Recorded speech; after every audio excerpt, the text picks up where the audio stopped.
Here we go. Regents, June 2011. Questions 46, 47, 48, 49, and 50. Question number 46. We have a wave that is moving to the left, and we have a little cork sitting right here. And so we want to know what direction will the cork move. Well, the first part of the wave that's going to go through it is this part of the wave right here, which is going to move it down.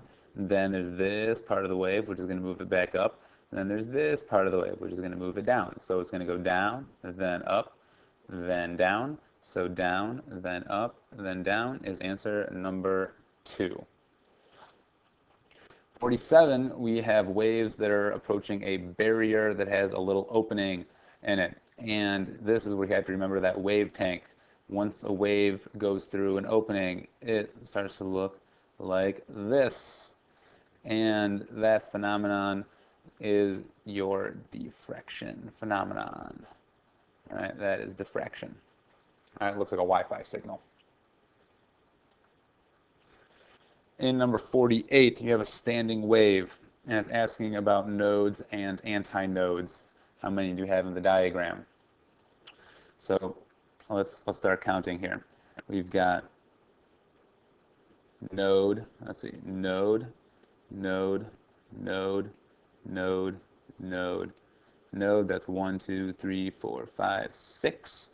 And let's go antinode, antinode, antinode, antinode, antinode, 1, 2, 3, 4, 5. So that gives us 6 nodes and 5 antinodes.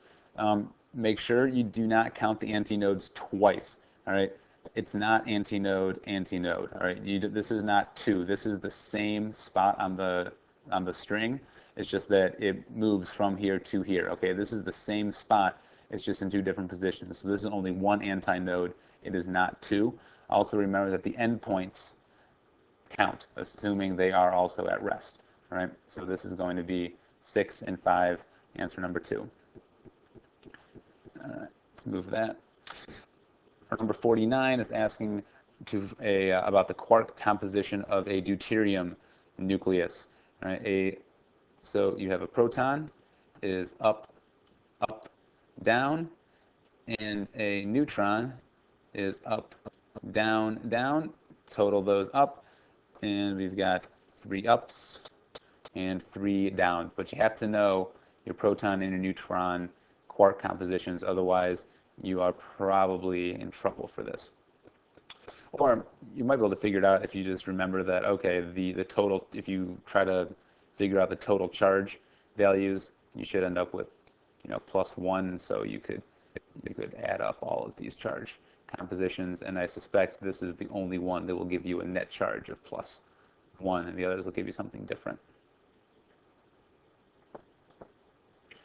Number 50. This could be an easy question, except it gets asked in such a difficult way. So it's showing you a wave pattern of 2 waves, and then it's asking for the superposition where you have the greatest positive displacement of the medium from rest position. That is a really awkward way of saying where do you have the most constructive interference in the positive part of the graph. So the positive displacement means we're dealing with this half of the graph, because that's the positive. So we want to see where do our waves add up to give the to be the highest. So we'll so A, okay, we have 1 and we have 2, which will give us 3. For B, we have 2 and -1, which will give us 1. For C, we've got 1 and -2, which will give us -1. And D, we've got -1, -2, will give us -3. So the greatest positive displacement is right there, all right, at +3.